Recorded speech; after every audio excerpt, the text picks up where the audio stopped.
Good evening, everybody. Welcome to WATN. Where are they now? Primetime Tuesday nights with me, Cindy Alter, and of course my guest, who I will introduce very shortly.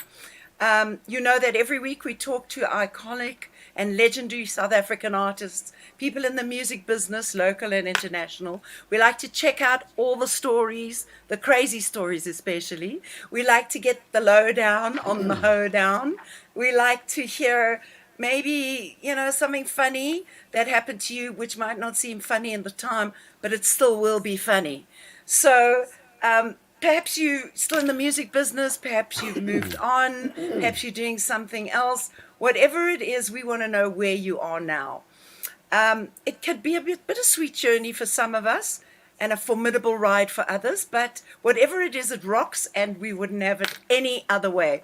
Tonight's guest, I must say I'm a very lucky girl to be able to even get people like this on my show. He's an absolute legend of our music community, a performing artist, a guitarist of note, a songwriter, an author, many things in between, a surfer, of course. We mustn't forget that. Loved by his fans worldwide, loved by his fans here, loved by everybody who knows him. An authentic music genius, Robin Auld. Welcome to the studio, Robin. Thank you, Cindy. Lovely to be with you. It's fantastic to have you here, darling. I am very excited. As I said, I'm very lucky to have people like you on the show. I think we've crossed paths many times in our lives in this industry. Maybe even played on the same stages now and then. Well, I do remember one. I don't know if you remember this one, Cindy. It was the Good Hope Centre. Oh, my goodness. And we opened for you with your this huge show. And I do remember. Yeah. So I think I have a picture time. of us together, actually. Somebody took a picture of me and you. Yes. I remember that would be the first one where we saw Clout in full flight. Okay, in full flight. Yeah. And of course, Zed Astaire in full flight. You know, as I say, when we cross paths in this business, we never know when we're going to see this person again, even though we've all crossed over, we've gone overseas, we've come back, wherever we are. I want to just ask you, if you look back now from here in this moment in your life, would you say that your life has been a composition that you would have dreamed of or perhaps not dreamed of? And has it lived up to your expectations? That's a hard question, Cindy. I know. I'm sorry. Wow. I mean, I did know that when I started playing guitar that this was something that I wanted to do forever. I remember definitely having a point where I went, okay, this is what I want to do, because I'd left school. I'd just like to point out that being asked to leave is not the same as being expelled. So I just left school, and and I was playing guitar with my mate Tim Armstrong in his attic, and I just kind of started playing. And I played piano in high school, and I just started playing for a little bit. And there were some older oaks. There's always somebody's older brother who knew the chords. So I would pick up stuff. And I remember the moment of actually learning that Hendrix chord and going, and going like, whoa. And then I remember leaving Tim's attic and walking on the guy like, this is what I'm going to do. And I sort of stuck to that. And yeah, I'm still playing that Hendrix chord, and it still sounds really good to me, you know. Yeah, that's what it's all about. Music, the master of us all. How did it begin? I know you were born in Zambia. Yes, I was born in Lusaka. Lusaka. Yeah. That's a bit of a different background, you know. Yeah, it was at that point in northern Rhodesia. My dad came out from Scotland. My dad and my mother came out from Scotland. And the former colonies were advertising to try and get people to come out in various industries. You'd get posters up, Home Office posters saying, go to Australia, come to Zambia. And the Yeah. old man, he saw that and he went out to be a policeman in Zambia. And then he studied Wow. for the bar and became a magistrate. Um, Wow. That's and something. yeah, so we went out there as a part of the new world, and I remember it. I've got very fond memories of being a kid in Zambia. We were in a very secluded kind of a place. Yes. We started off in Lusaka and we were on Broken Hill for a while, um, Copperbelt, Kitwe, Lawansha, and so on. And Yes. then we moved down to a place that's near Livingston, called Sashaki. And then we Okay. were there for the duration. And that's the bit that I remember because we were on the Zambezi River. And we had 1 hour of school a day. And then we would drawl around with the bare arse for the rest of the time. It was fantastic. Very free living life, you know? Yeah, it was. And it was safe. I mean, the local people would look out for you. Yeah. The sort of the next white folks were kind of 10 miles down the river the one way. We used to visit via boat, and 10 miles up Okay. the river the other way. So it was just local people, and I remember them being, as a 4-year-old boy, 5-year-old boy, they would make sure nothing happened to you. They would kind Sure. of look out for you and make sure you came to no harm. Yes, I remember that kind of childhood too. I mean, all the neighbors' parents, they would all be looking out for the kids, and at 5 o'clock they'd scream, "Okay, come back now, everybody's got to go for supper." And all the kids would just disperse and go. And it was very community driven, I think. Yeah, very much so. I mean, now that we're in Muizenberg, it's actually quite nice to be in a hood again because we've been up on the hill in Cork Bay, which is Yeah, nice. But yes, we've had very we've got to have a nice. temporary move to Muizenberg, and it's a Okay. hood again. And Yeah, so the bloody kids are on their skateboards outside. But part of a life. I Yeah. was one of those kids. I mean, we used to skateboard in Fishhook Okay. when we left. We left Zambia, went to Scotland, and then I came out with my mom and my boot to Fishhook, and I went to Fishhook Primary School. And we started skateboarding with wheels that we'd nicked off roller skates, which we hammered onto planks of wood. And then we'd go Okay. careering down Yeah. the Recreation Road or whatever it was in Fishhook. There's one in the middle, and Fishhook had its own traffic department at that point.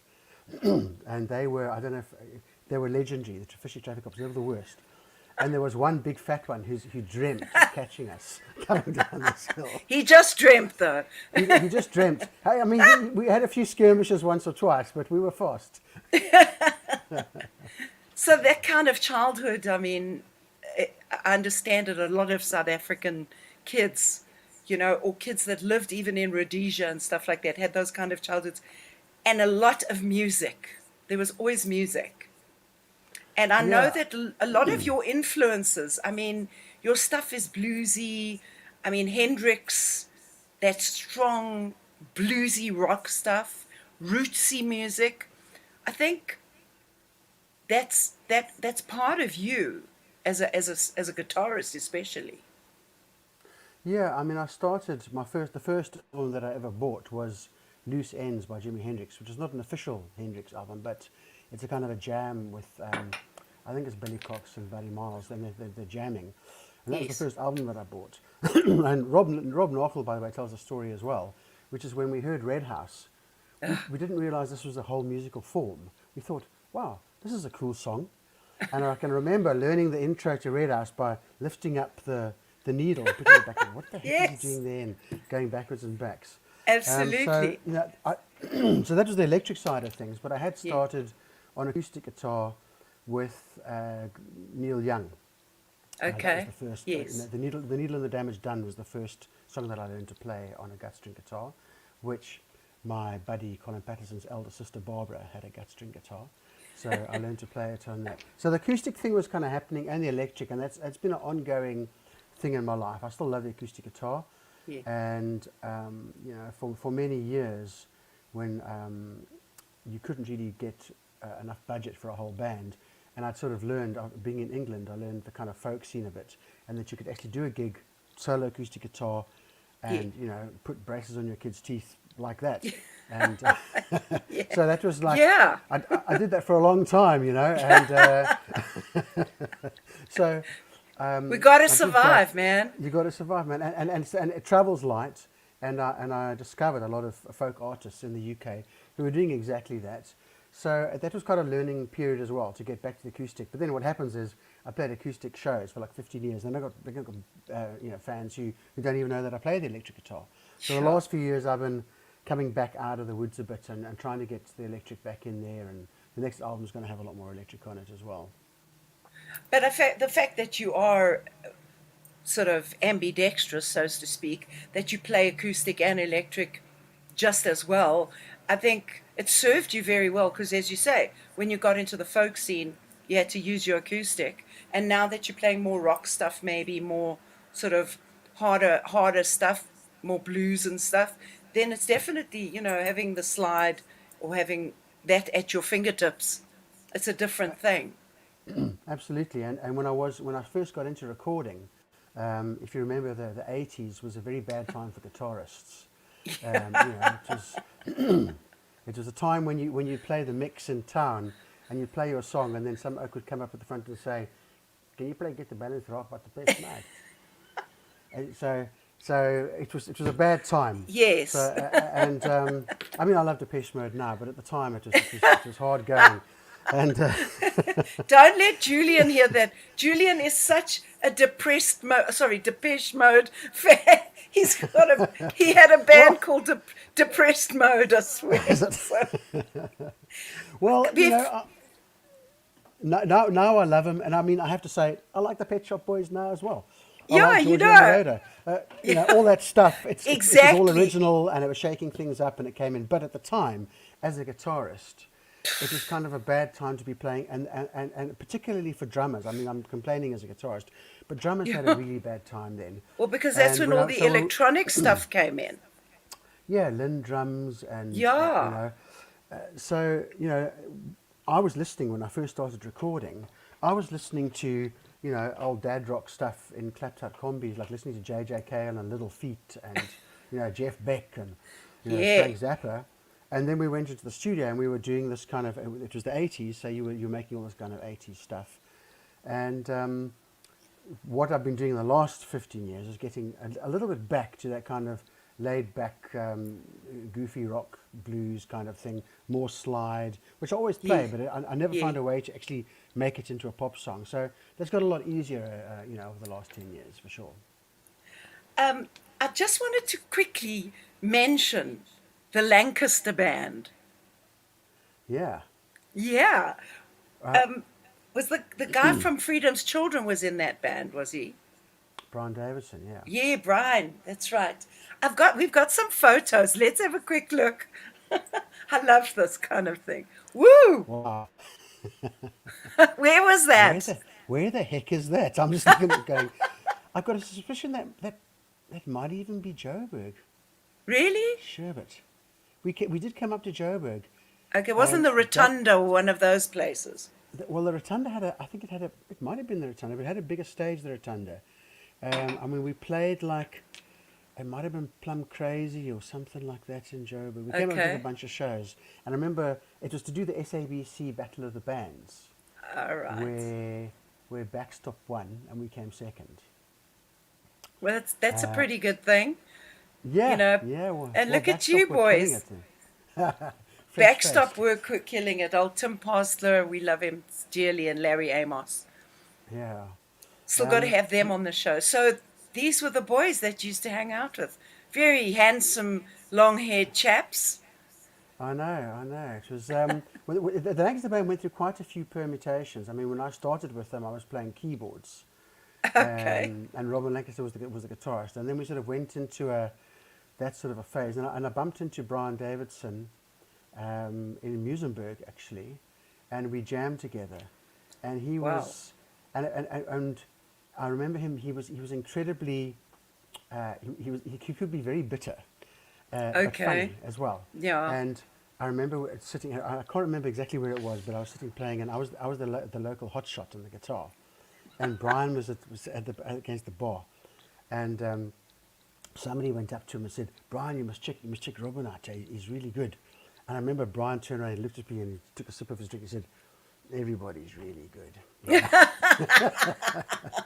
I just think, Oh, we've but seen that a lot, darling. yeah. So, Yes, we have. so we sat down, and I ended up playing with him, and I sort of thought like I really wanted to impress him, and he sang in this really sweet falsetto, and I was like, this guy is amazing, and he kind of like when we connected. And Okay. so I then went back to the Lancaster Band Oaks and I said, listen, I've met this guy, and I think we should give him a try on to join the band. And he came through, and he didn't sing in this sweet falsetto. We were set up through a big system, and the band was loud. I mean, Howie Butcher used to play this like thumping bass guitar. Harry Lancaster. It was a power band, and Brian started singing, and the sound of the band disappeared in the PA, and this thick voice Wow. came out like nothing I'd ever heard before. And we were playing Howling Wind by Graham Parker. Okay. And Brian just had this, this such a thick voice, and he was like 4'6", and a skinny little dude, and the sound we'd never heard of it, and the guys just went like, "Whoa, we want you!" From this little guy, and you'd probably told them that he had this lovely falsetto. How divine. Yes, yeah. So I was surprised, and when I first heard it, I thought, "Oh, blimey, they're not going to want this." But actually, they totally got into it, and we had a sort of a year or two of the new wave thing. It was the kind of post-punk. Yes, So yes. we were playing songs by like the Cars, more melodic new wave stuff. Okay. And we did quite a lot of shows. So we won Battle of the Bands at the Rotunda in Cape Town, narrowly pipping jet lag to the final post, and and we went up to Joburg, and as I say, came second in the SABC Battle of the Bands. Right. And we played a bit, and then the kind of the more I don't know, sort of a bit the ska thing came in, and Robin Lancaster was very taken by the ska thing, and then all of a sudden guitar solos, which I used to do quite a lot of, were Yes. surplus to requirements, and we were just the whole thing just went around this corner, and I remember Robin came in with a song called "This Is the Sound of the Suburbs" by the Members. Oh, I hated that song. no, now I listen to it and I think it's still cut. Oh, I don't know. it's not. Don't you love that? It's amazing what wears and some of it doesn't. Yeah. Anyway, and then both Brian and I, we persevered a little bit, but And then we it just wasn't went, working. And then we're off. And then Lancaster Band, they followed their muse and they went into the ska Yeah. thing, and they made comic strip heroes and had like another wonderful period in their career. And I was good mates with Robin Lancaster. We connected, later on, before he passed. We cooked up at, Howard Butcher. I still see occasionally in Leisner. Harry Lancaster I'm in contact with. So, they went on and did their thing, and we went on and did ours. Well, I think that's part of the music industry, hey? That we break up, we make up, we see people over the years, and geez, I hated that guy in the 70s. Now he's okay. We all grow up in some way.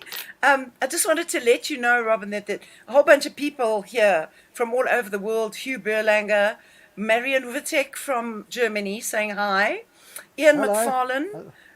Ian How's it McFarlane going? said, Mr. Auld is SA's best contemporary adult songwriter. How's that? Thank you. Nice. I like the contemporary. Nice. Thank you. And Hugh is all the way from Houston, Texas. Thank you, Hugh. Tony Wow. Brown is from the UK, I believe. He from Wales. Wales. And Love Wales. Sherry Cousins is from here. Michael Canfield. Well, we know Michael, darling. Thanks for How's it, coming on Michael? board, sweetheart. And Francine is all the way in Holland. And Cashel O'Reilly. Craig James, greetings from Nashville, baby. Do you know Craig? I think I met him at Strab. You if that's would the guy I'm have thinking met of, yeah. Craig How's it, sometime Craig? there. And Dougie Ramage, darling, hello, lovely to see you. My friend Shelley is on here. She said, I had a Robin Auld surf poster in the 80s. That's something. I wonder if she still got it. You could sell those on eBay. Rolf Vatterock, my friend in Germany who I tour with, when I go. He says hi from a rainy Wonderful. November evening in Germany. And Mark Vass, of course. Robin, when are we going to have that dop in Leicester? Yes. I hope so. I hope so too. Next year, hopefully things open up a little bit. And wow, I've got somebody from Mallorca, Anthony. Wow. From Mallorca, hello. And here's another one, yeah. Kevin Gary Bendel from Mallorca, saying to Robin, best wishes for all of us. Thank you guys for being with us. We love it. Robin, I want to play a video of you. This is, when I first met you, I thought, oh my God, this gorgeous surfer dude. I always had a thing for surfer dudes. I didn't tell anybody, but I did. I had a thing.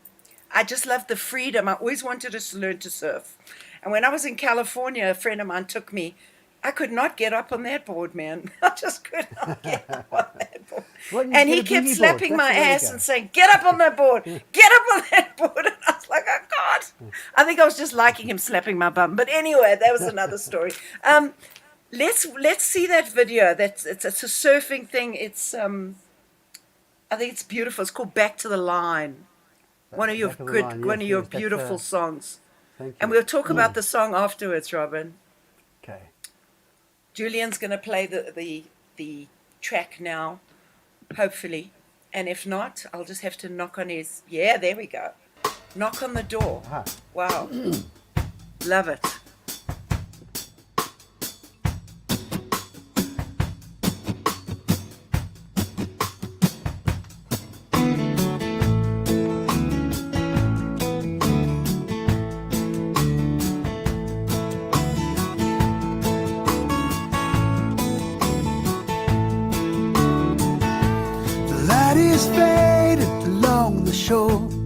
I want one sweet spoonful more, but I'm not ready for that one last dance. I give her one of the lows if I get the chance.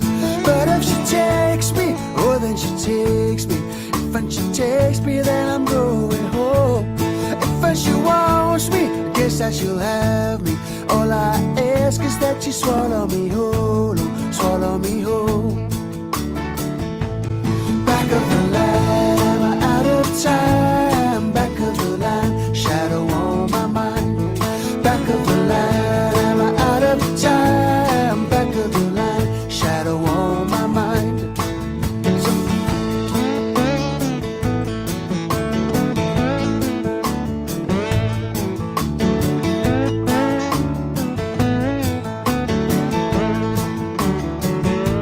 Sometimes the reaper come in a white coat. Sometimes you come like a bird from the sky. Sometimes you come like a fish out of water. Seems like everybody's wanting to fly.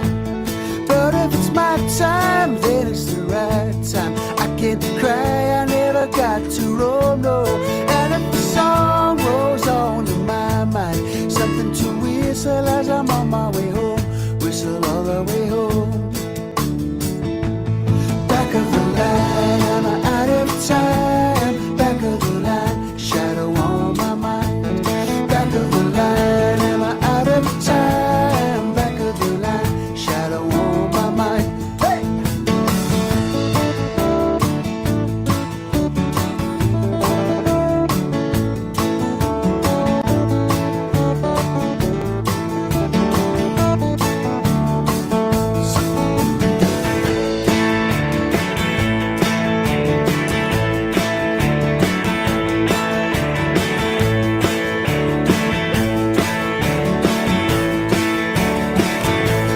Well, there's not a whole lot in offer, just an old bag of bones who's already had much to suffer. I would hope that she would leave me alone. But if she takes me, oh then she takes me. If when she takes me, then I'm going home. And if the song rolls along in my mind, then I'll be whistling as I on the way home. Whistle all the way home. Back of the line, I'm out of time. Back of the line, shadow on my mind. Back of the line, I'm out of time. Back of the line, shadow on my mind. Hey, back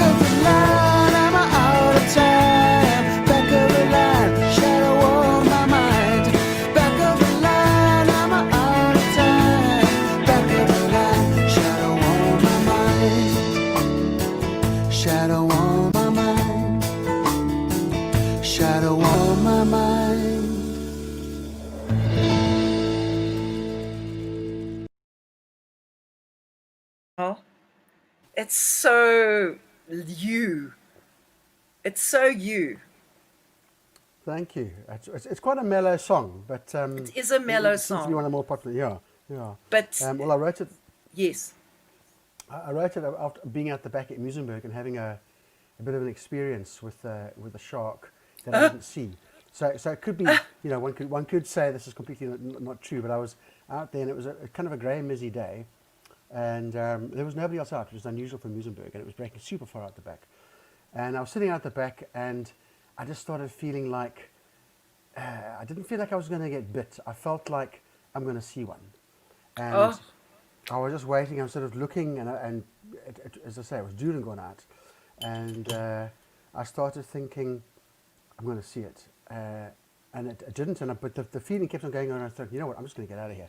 So I caught a wave and I went out. There was no one else on the beach, and I was having a shower in the days when we were still having showers on the beach, and yes. a woman came up to me and said, "Where are the shark spotters?" I said, "Well, they're not. I don't know where they are." She said, "Oh, because she's just been up on Boys Drive." And she likes to watch with them up there. She's just seen the biggest shark that she's seen for a long time, like going around where I was. So I sort of made light of it and said, "Oh well, I probably wasn't hungry, you know." And the next day, this dude got bit by a Oh, massive shark at Musenberg, and I was like, yeah. maybe it was coincidence, but anyway, I wrote the song. Well, that is, you get a lot of people, especially in certain industries. I think in the music business, we're very soulful people. We feel a lot and we're emotional. And I think we're all got a bit of sixth sense about us. Yeah, I think so. I mean, as you say, we are emotional and we feel collective emotions, I think, a lot as well. Yes, Yeah, yes, very much so.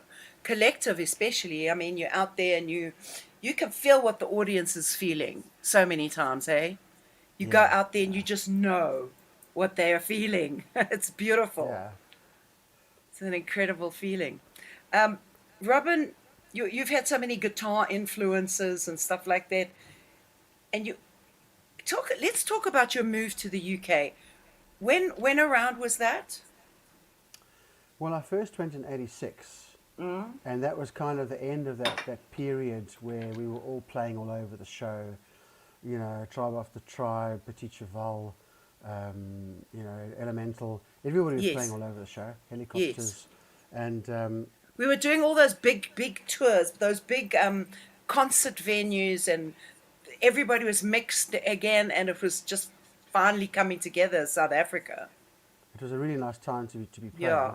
And then all of a sudden, just for no, it just all imploded. Everybody kind of either left or gave up, or something happened to Mm, the whole scene. And I went to the UK, mm. um, and I spent a few years playing in the London pubs. I played with the drummer from ZST, Michael Bush, and Rob Hack, who's the bass player. Okay. And we started playing. We played a lot of the old London kind of hip A&R spots. You know, the Rock Garden, Mean Fiddler, Okay. the Oval at Crickets, and um, after a while, we actually got some significant major interest from Derek Green, who was the head of A&R of A&M Records Wow, throughout that's all nice. the 70s. I mean, he had like, Frampton Comes Alive and Joan Armour Trading, The Police, the Sex Pistols. He'd signed. Joe Jackson was a big one for him. Okay. He'd left A&M and was had started this new outfit called China Records. So we had the manager that we had at the time brought him down to a gig, and he loved us, and they sort of saw us as being a bit of an African police kind of a thing. Okay. Um, Was it your band Zed Astaire? and no, we were actually called. I hesitate to tell you, Cindy. We were called Mole Pluck. What? Mole Pluck. But Mulplug. Mole Pluck. But you see, the way they heard it like a Scottish, like mole of Kintyre, they heard it like Yes. mole, and pluck the Yes. string thing. So I thought it was funny that nobody in Britain knew what mole pluck meant. Uh, although I think Hey it's quite China, embarrassing. on Yeah. a malt pluck. A malt So, pluck. No, I mean, James Phillips was horrified that we called ourselves malt pluck. He gave me endless jip about it. I bet you he did. But He was very couth. He was like, yes, no, he let me know now in certain terms, and this was really I making love us it. look. I won't quote him, but anyway. But we had like a fairly serious major deal on the table. We had publishing a publishing deal on the table with Windswept Pacific, Bob Grace, who'd signed Dire Straits and stuff I like know Windswept Pacific. Big publishing company. that. Yeah. And the producer, we were talking to Glenn Johns, who'd done, the two John I'm Training records, but he'd also done, The Who and Led Zeppelin and all that. So there was quite a big set of deals in there. And then now you're going to empathise with this, Cindy. Our manager at the time, who was one of those old South African dinosaur dudes who didn't want to do anything and didn't want to let anybody else do anything. Just kind of threatened to sue everybody and just the whole thing. And then we went into what I believe is known as major label limbo for like a year, where lawyers backed things backwards and forwards, and we tried to make some kind of a plan. And the people worst hit are the musicians, because we just sitting there in the middle and going, what the... Yeah, no, it was quite a hectic year. And of course, when the thing eventually imploded, the first time was our manager kind of blew it out the water in terms of and I always think it was weird because he sort of had publishing and he had rights with the songs. If he just let it go ahead, he would have made so much more money. Well, that's the thing. Yeah. But anyway, that kind of imploded. Then it sort of went into a secondary phase, and it sort of went on, and we got to a situation where Derek had 5 songs which he really liked, which we'd done, as a demo kind of a thing. And then they started getting nervous about doing about the rest of the tunes, and they wanted me to co-write. And I was at the stage then, which had been going on for ages, and I was like, I don't want to co-write. I know I can write another 5 songs for this album, and they were happy with the first 5. Yes. So, but who did they want you to co-write with? They didn't really know. It was kind of, it just... So, and Call somebody from another publishing thing. Yeah. Maybe, I don't know. So anyway, the thing eventually just ran out of steam, and I came back to South Africa. That was 1990, but I had a bunch of songs. So then which I shopped around South Africa, who nobody was interested in. Really? Yep. I took them to everybody. I won't shame anybody now on the I understand. on live, but nobody was interested, and there were some great songs on there. I'm sure. It eventually turned into the Love Kills, except for Chris Galakis, who Wendy Oldfield was working with. And Chris, to his credit, listened to the stuff, and he said, "Look, I know it's like relaunching something, whatever, but I like the songs, and we're going to go for it." And to his credit, he batted it out, and that was the Love Kills album, which won a rock award for the first Sama. Before it was a Sama, and the first year it was called something else, and it won the award for that first year. That's amazing. But since then, yes, I've gone back to the UK, kind of 4 years on, 4 years off, going backwards and forwards quite a lot. But this last time I've been back for about 7 years now, and I do go over to the UK, and I love playing there. I've got a lot of friends there, and I love playing to British people, and it's nice to escape. Sure. I'm sure you'll empathise with that as well, Cindy. It's nice to play to an audience who don't have this, preconceived nostalgia. Preconceived, absolutely. Yeah. When I went to live in America, I went as a nobody. Nobody knew who I was. I went to stay with somebody who sort of knew who I was, and maybe a few people did, but I had to totally reinvent myself, and it was beautiful. It wasn't so Cindy from Clout. Yeah, Cindy from the and Robin from this band and from that band, and you were actually just Robin Auld. But with Fred Astaire. Yeah. With Zed Astaire, you worked with Kevin Shirley. Yes. He's quite a producer. Yeah, he's now mainly involved with Joe Bonamassa. Yes. But he's done tons of big records. He's worked with Big. Aerosmith, AC/DC. mastered the Led Zeppelin masters for surround sound, and he's done huge stuff, Rush and Journey and all that. But his first record was my first record. No. Yeah. That's why I mentioned it. I thought it was just incredible. Yeah. And in actual fact, I'm currently, because my famous manager, who didn't put any of that early stuff on vinyl onto digital throughout the whole digital age, but still somehow schemes he owns it. Anyway. Don't we love those ones? I won't go there. But no, we won't go there. We're redigitizing, not redigitizing, for the first time, we're putting At the Corner onto digital and stuff. And it's actually really nice to listen to the very first record. Andy Partridge of XTC says that going through your real old recordings, it's a bit like looking at teenage photographs of yourself. I totally get that. I totally get that. I mean, when you think about it, it's like it's a memoir. Yeah, and it's on a way to somewhere, and you're surprised by what stands up and what doesn't. That's it. And it's like, wow, I did this. I remember doing this. I don't remember doing that or whatever.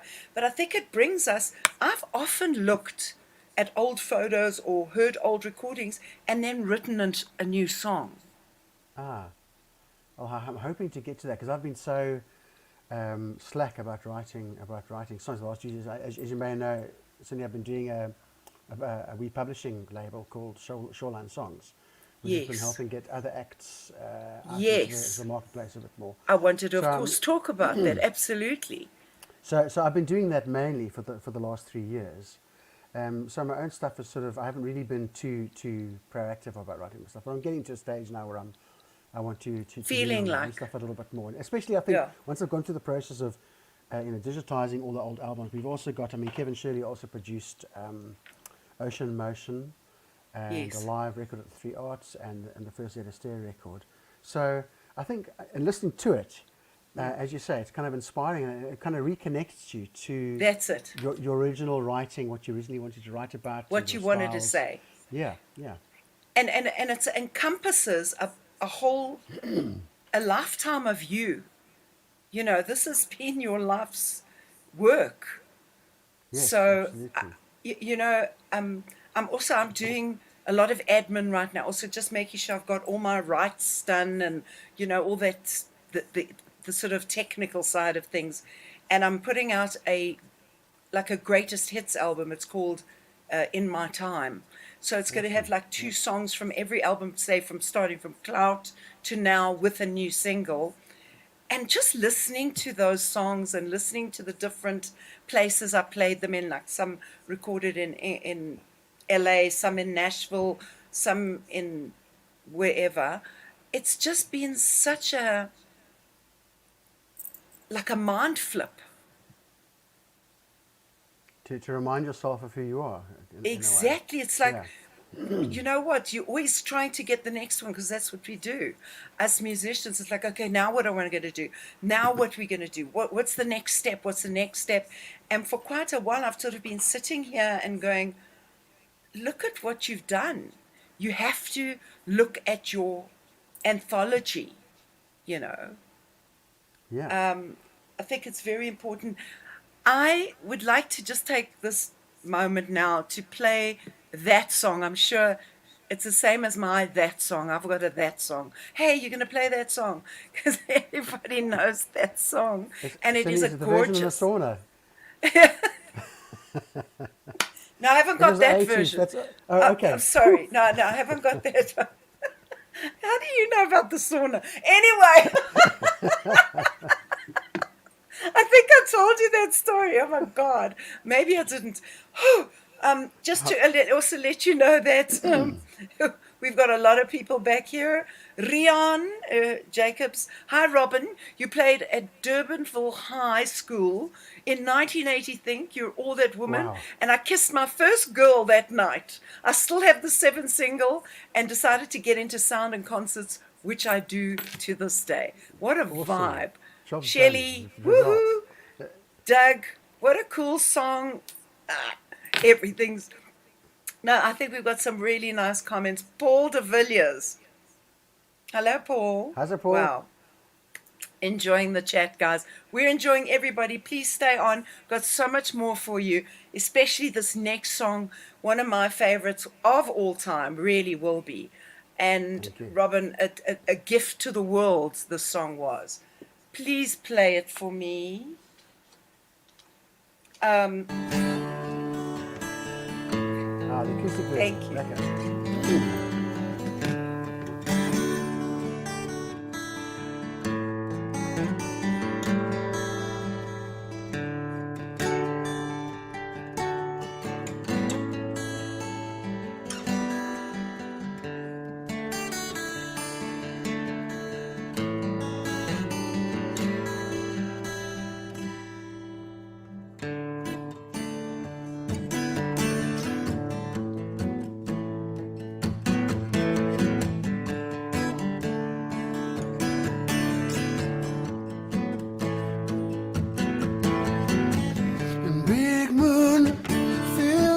The sky, I need light to see by your face. I know so well your touch, I can always tell.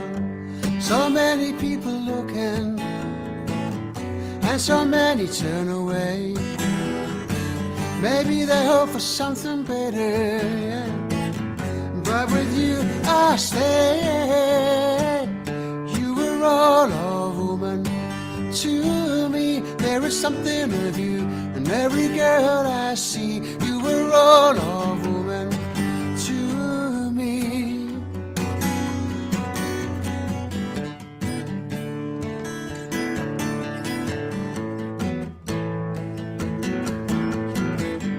I know I've made you sad.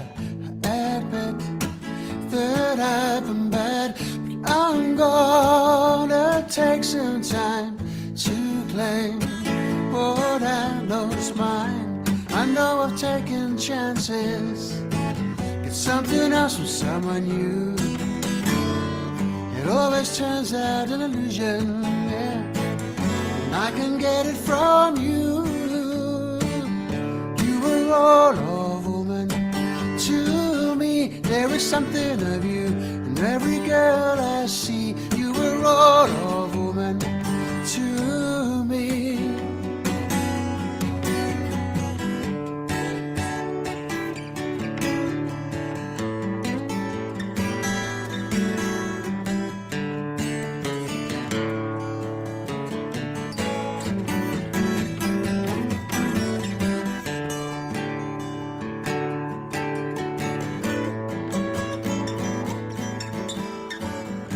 So many people looking, they find us still they turn away. Maybe they hope for something better, yeah. But with you I stay. You were all of woman to me. There is something of you in every girl I see. You were all of woman to me. You were all of woman to me. There is something of you in every girl I see. You were all of woman to me. Yeah, yeah, yeah. You were all of woman to me. There is something of you in every girl I see. You were all of woman to me.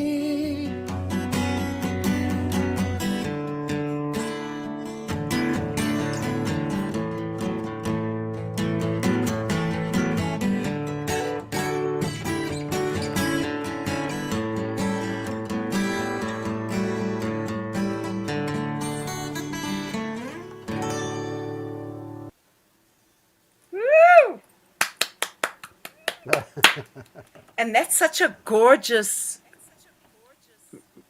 version of it, Robin. It's just so, you found different ways to sing little things here and there, and it's gotten warmer. Thank you. I still like to play it, you know. And when I do sort of private functions or weddings or stuff like that, and people still like it. And it's nice to play a song that still kind of holds just on an acoustic guitar. So, no, I still have to play it. Absolutely.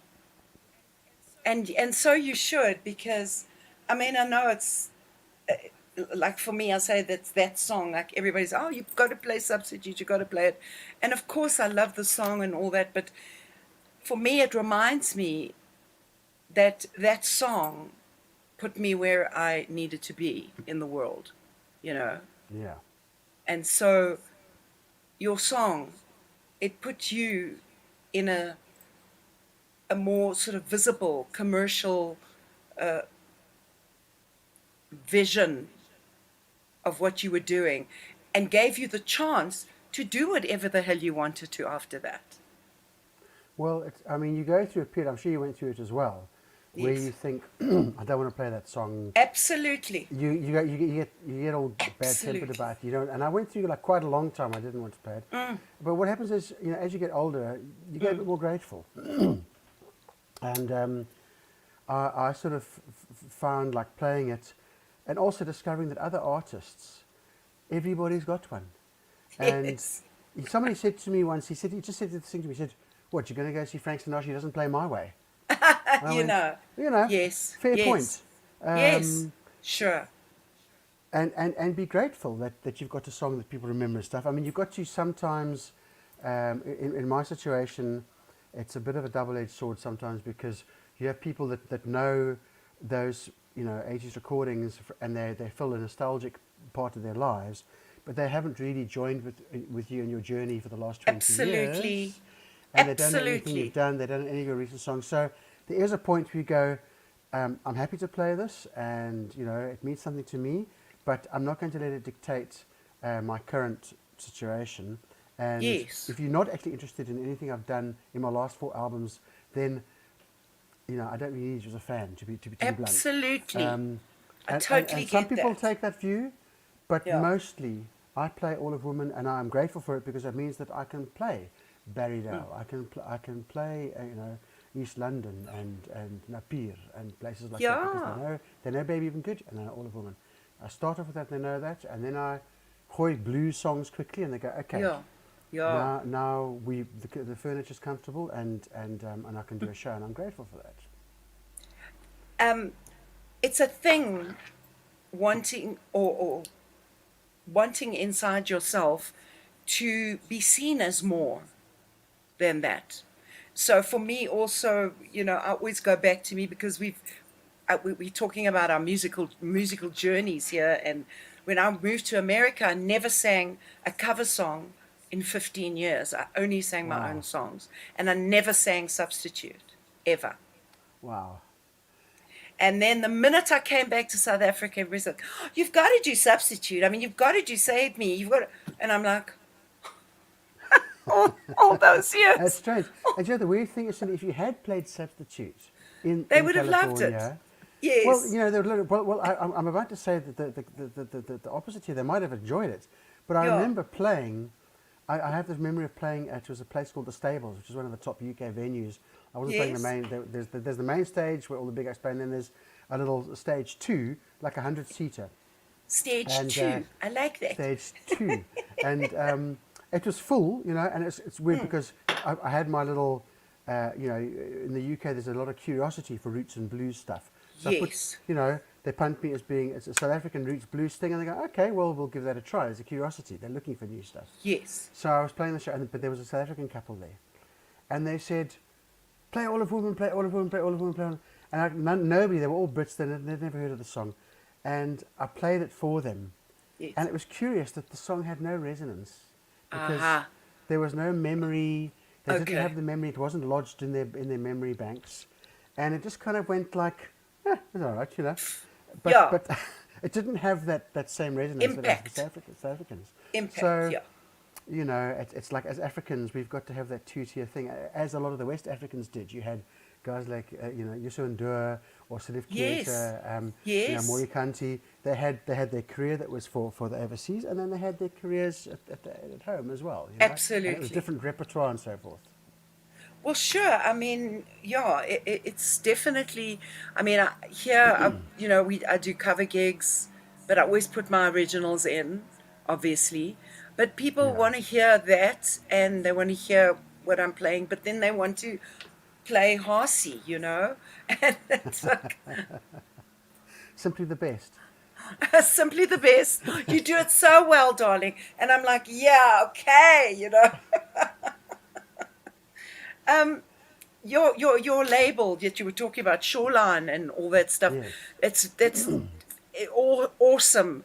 I love the fact that you're working with other artists and producing and creating and showing them how to manage their careers, I suppose. Well, it's.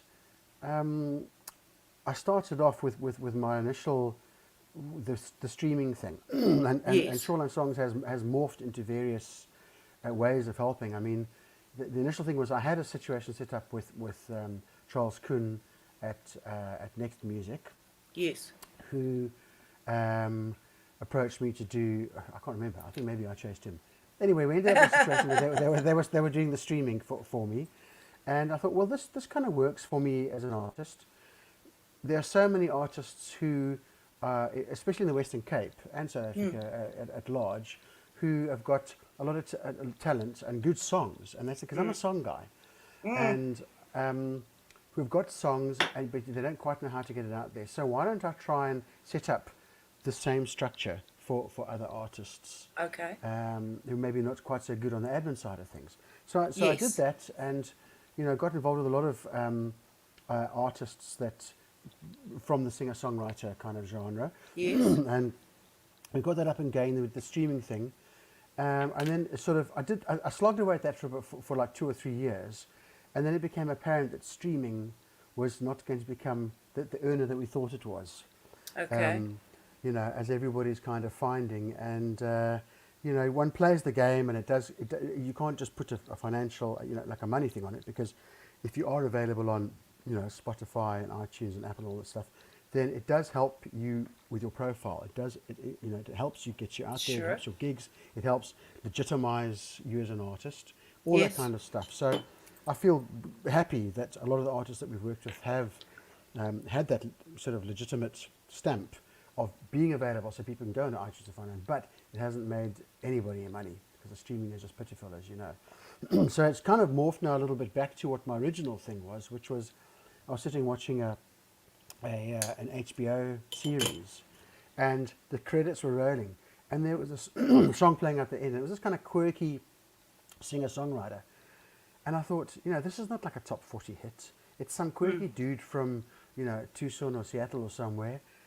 He's never going to hit the charts. But why can't it be a South African act on this thing that's going out there? We've got loads of it. We've got lots of Yes. singer-songwriters with a strong individual personality that's Yes. quirky, that's not kind of top 40. We should be shopping this stuff, even if Yes. that stuff is pretty much ignored in South Africa, which it's really, really hard to be a alternative singer-songwriter in South Africa. I mean, I know those guys write great stuff. If they were from Portland, they'd probably be doing really well, but South Africa is just not it's not the market for it, So I thought, but so what? If we get the songs together and so we're going to start trying to place songs to overseas content users and people that are putting it in films and so forth. I didn't quite realize how much admin is involved. And let So- me tell you. Oh, And I'm not baby. even, and I've only got a toe in the water. But anyway, I have. It's a lot of work, yes. It's a lot of work, but I have got some help now. In fact, Ant's watching. Ant just is watching from Palma right now, and he's my partner, the European leg of the operation, and Okay. and his brother David is who's an ex-lawyer. I think he's still practicing lawyer actually, who's helping me a lot with all that kind of admin stuff. So I spent 3 or 4 years being kind of hippyish about it and going, it'll be fine. We don't have to engage with Samra. We'll put the stuff up there. So I've been working it. So we've built this wonderful catalogue. But Okay. now we're just dealing into, okay, if we're going to take this serious, we've actually got to get, this stuff boilerplated up, and so we can engage with Samro and Capasso and all these various players and be a bit more parrot about it. And we're going into that phase. Yeah. So we're going Okay. into that phase now. And Well, I must come and talk to you. absolutely. I've got some I'm keen. songs for you. I'm booked. Yeah. Are you Well, this is booked? something- I'm Yay! booked. This is something that I that I like doing as well is like writing with other artists. Yes. You know, there's a young artist called Tineke Pienaar who lives in Joburg, who I've written a few songs with. Yes. And you know, facilitating that co-writing thing where you try and match Love up it. writers and that sort of a thing, and get the Yeah. kind of Nashville ethic going, where it's, you know, Yes. you're not just Yes. sending MP3 to people, but you're actually trying to get, like, you know, we've done a few songwriting, you know, in the round kind of sessions. Yes. And try and get that kind of Nashville writing thing going, where it's a small little community, but you're pitching out to big players, trying to get songs pitched for other artists. Pitched. Yes. And placed on ads and film and stuff like that. So that's kind of where it's heading. And I love that. Yeah, yeah. That's You can beautiful find us stuff. just what. If I How may do we punt find to you? anybody that's listening, please look for Yes. us. It's shorelinesongs.com, very easy to find. Yes. And the YouTube channel is also shorelinesongs.com. But look us up, and we've got lots of wonderful artists on there. And you know, we placed that more as, initially we did it as an artist-based thing, and then we found that it didn't really work because fans of one artist wouldn't really come and look at other artists. We're really kind of team Sure. orientated with punters, so we've pitched it very much to make it for people that are looking for a specific piece of music for their film or their project or whatever, and it's now kind of notated like a music library. What So I people can like find that. stuff really quickly. Yeah. So that's kind of where Shoreline Songs is at. We're now in a drive to try and capitalize on the stuff that we've got, and try and get South African music, you know, placed abroad. That is very healthy and good to hear, because people are still very small-minded when it comes to South Africa. I've heard over the last few years some really good local content, like really good Absolutely. stuff. Yeah. I've heard some good stuff. I've also been doing more of the Nashville thing a lot. I work with Alexandra May. She's a young girl, keeps going to Nashville. She's got a lot of songs. We've been writing some really lovely stuff together. And I just love that kind of, it's community again. We're coming right back to where we started, talking about community and looking after each other and stuff. In the old days, we were all on the same bills. We were all hanging out at the clubs. We all knew each other. And how's it? How are you? Nowadays, nobody sees each other. Nobody talks to anybody. You know, everybody says, it's mine. This is mine. I'm keeping it. It's mine. And it's not really, doesn't belong to anybody. You know, you don't Well, you own know a what, damn Cindy? thing. You're not like that. And I've seen it many times. You just got love for everybody, and you put it out, and it comes back to you. So, you know, and everybody knows it. That's a nice thing to say. Thank you, Robin. But I do believe that it is about sharing your love and sharing your songs and your music and what you have. People ask you, hey, Robin, I'm trying to get this going. And you tell them, hey, I can help you. You know, sometimes you don't get anything out of it. Sometimes you do. Doesn't matter. Let me ask you, you've written a novel. Yes, I did. I did write Yes, that. you did. And you've written a book of poetry. Yep. That's close to my heart too, because I'm working on my poetry book, which I've never done it. I've been doing poetry, but I've got my book out. But what was your book about? It's very interesting. Well, it was a kind of a mix. It was. It started off as being trying to record the kind of goofball muso existence that existed for me after I left school. And it's kind of what it was like for us, because and I was sort of going, I wanted to write a book that was saying, like, because it was the height of apartheid, and that's very Yes. much a part of how it affected our life. Yes. You know, the Group Areas Act, Yes. and you know, I say to people now, we talk about, you know, getting over the whole thing, and I go, well, to intents and purposes, we are still very much governed by the Group Areas Act. We absolutely are. And so, you know, back then that was very much something that defined your life. And it was how it had kind of affected down in the Cape. So we were all kind of hippies, listening to the Rolling Stones and Hendrix, and then there was all this other stuff going on. We were locked in this constant battle, mainly with like hardcore Afrikaner policemen. And Yes. people always go like, the big cultural exchange was black and white. It's like, no, it wasn't. No. It was with, very, very Staunch hectic Nazi type behavior. They were. It was heavy. As I'm sure It you have was. plenty experiences as well. So it sort of details that in a trying to be in a funny sort of a way, and then it moves up to the Eastern Cape, and gets into a kind of a farm attack type situation. At the time, all my buddies said, "Oh, this is not realistic," and you've just gone into a B movie ending and all this kind of stuff, and which is probably weathered a little bit better than they might have thought.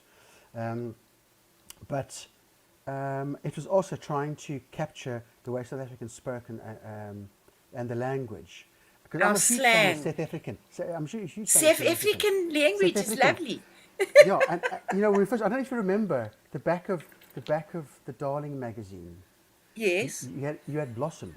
Do you remember Blossom? Blossom. Of course I remember. Blossom was like the first. There were a few people that used South African English. Real South African English. Real South African. And Blossom was definitely one of them. Blossom was one of them. And then I went to see Adam Small talk and give a poetry reading. Yes. Which was super key as well. And I have to give credit to Paul Slabolewski. Who used South African, from Saturday Night at the Palace, Return of Elvis Dupasani, all that kind of stuff. Was super powerful, So I wanted to make a contribution to that kind of South African English. I love it. The book is out of print now, and I should do another copy of it. But you should. I've been leaving it because it's just, I don't know. The poetry, I'm perhaps a bit. I did a poetry collection called Kelp, and I've got another collection that's on the way, that's coming out. Okay. I've got quite a bunch of stuff, and I've got a title for the collection, and so hopefully next year that's going to come out. So I'm focusing more on poetry now, just because I read more of it myself. I've just got so lazy, Cindy, with reading. I read poems because they're quite short, to get dug into a story, I really enjoy poetry. I don't know if it's so much lazy as it is what's floating your boat at a certain time. You know what I mean? Like sometimes, like I read every single night before I go to bed. I read novels like just, Jeffrey Deaver and Stephen King and all those murder mystery stuff and murders and killings and lovely stuff. I love that. Drama. I read every single night. I also like to read poetry and stuff, but sometimes I just feel like reading a magazine. Do you know what I'm saying? Yeah. It's like, it's where you're at the time. It's not like, oh, I'm just being lazy, I'm this and this. We're so quick to label ourselves and put ourselves in a little box just because we're not doing something a certain way. Oh, you've been such a bad girl. You haven't recorded an album for 5 years. Oh my God. And it's just such nonsense. You do everything in its time. It's like divine timing. It's like when the call comes, I'm ready for it, man. Whatever the call may be. Like doing this compilation album is like so exciting to me. It's like, yes, let me do something like that. I'm so excited. And this show, I just absolutely love the show. And I hate to say that we've almost come to the end of it. You thought that we would be done in time, and we still got some more music to play. I still want to see a few more photos. There's a few photos, and then we're going to come back and sort of just like wrap up a little bit. But Jules, just put up some of those photos. They're just delightful, and they're such good memories. Look at that boy. With your Strat, man. And then you. Now, more closer to now. That's more recent, yeah. And look at that. Old. Shoo, how old were you? I think I was about 22 Phew. 22. And that's Still my with that old, guitar. I've still got that guitar, my Ibanez Lawsuit Special. That was the first gig that was ever played at the Brass Bell. First rock and roll gig. You mentioned that. Yes, because Wow. Tony And White's a good mate of mine, and he Okay. had jazz on Sundays. They had the fish fry and they Okay. had jazz. And I said to him, man, we must do a rock and roll gig. And I can remember Tony saying to me, it's going to be jazz forever, Robin. Just do one. That one is we put boards across the sort of alcove seats at the back. And Niall Bell, who's the back there, is playing drums, and that's Rob Hack Yes. playing as Music Man. Yes. And that was the first gig ever at the Bell. Wow. That's something, eh? Yep. I've played at the Brass Bell a few times. It's quite an experience. It's a beautiful, beautiful venue. When the water comes up on those. Great. Hey? That one that you did fairly recently was great. Yes, with Clout. Yes. Yes, that was very fun. cool. Rock and roll gig back at the Bell, baby. Sure was. Yeah. Robin, have you sort of always lived by your principles? You sort of kept pretty much on that road? I don't know. People say you just came there. I'm just too dumb to know when to quit. That's I've said the same thing always. I'm just too stupid. You know, when it's like, Cindy, it's enough now. I'm like, really? too late to stop now. Too late to stop that. I mean, I enjoy it. There has been. Look, at the moment, I do feel like I've lost my way a little bit as an artist because I've been putting so much time into something else. Okay. But I'm not worried about it because I know that, I've got like a chunk of stuff to get through now, and then that's going to be settled, and it's going to be, and then I'm going to, and I'm looking forward to it, to making, some more music. And it's not going to be like, I'm not going to take 3 weeks and do it. I'm going to take, Take a as whole long as you year want. and, Yes. do a bunch of stuff, and I'll be able to keep Shoreline ticking over as the structure will be built. Because you do have a lot of time as an artist, as you know. I often think when I was in the UK, I think to myself, it's not what you're doing as an artist that really counts. What defines your life is all the stuff you're doing in between when you're not gigging and hustling for gigs and all that. That's actually what defines your life. Exactly. So I'm feeling quite happy at the moment, in that I'm going to find another breath of wind as an artist. I'm going to put out a bunch more stuff. I'm going to work it. People are going to dig it, and I'm looking forward to it, man. Robin, I think whatever you put out will always come through with its authenticity, and it's never going to be, just quickly 3 weeks and spit something out, because everything you've ever done is always done with thought and with integrity to your music. And I think that's what we talked about earlier, like sometimes we're playing and sometimes we're not. And people say, I've got this writer's block. I'm like, that's the biggest load of crap I've ever heard. I don't believe in the word writer's block. You're either writing or you're not writing. Yeah. Simple as that. So you do when you do when you do. And it ain't over till the fat lady sings. So No, absolutely. you just keep doing and living your life and doing what you do, whatever takes up time. It's meant to take up that time at that point. And I think the mark you've made, nothing could take it away. It is there, set in stone. Whatever you do from here is just delicious icing on top. Yep. So when are you coming down to Cape Town again? Oh, man. I've actually was talking to Grant. He wanted to book something for me. I've got him on the show. Grant Van Sale's coming on the show. It's going to be a hoot. Oh, my God, are we going to laugh? But, yes, I'd love to come. I was going to come in December, but it sort of got a bit lost in the mix. And I think I'd like to come sort of early next year, like February or something. Yeah. Maybe we can play a few gigs together. Maybe we can, yeah. Write I'm some hoping to come songs. to Joburg. It's not often you're going to hear me say this. I'm missing Joburg. Oh, really? Well, Joburg's got its vibe, hey? Joburg's got yeah. this kind of taste. I can't explain it. Well, that I love. It's always had a kind of an energy to it. I mean, even from early days, we used to come up with a band, we used to drive up, you know. I can remember driving to Joburg with an 8x10 cab on the roof of my car.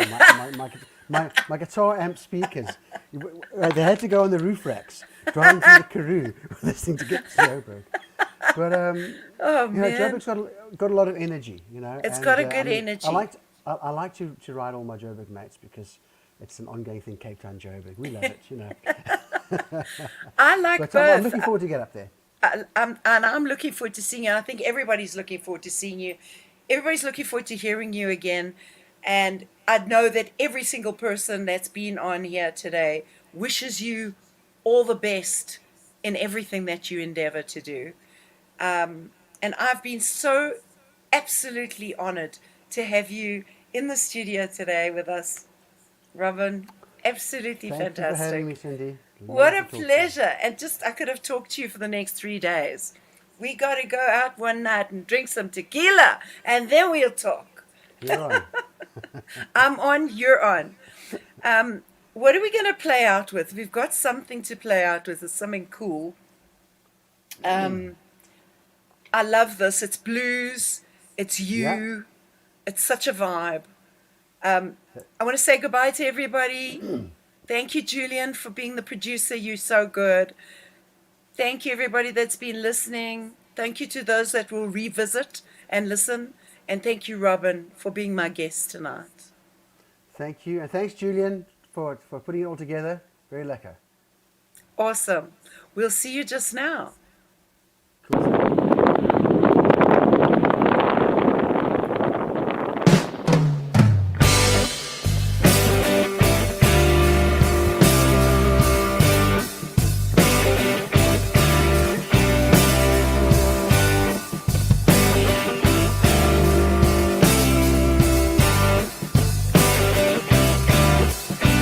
When it was a black day, till you came over the hill, and it was a black day. Oh, I feel it still. Hair of gold against a blue, blue sky. And my time is done. Oh, for all that you denied. Come the summertime, you'll be on my mind, on my mind.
Shut your love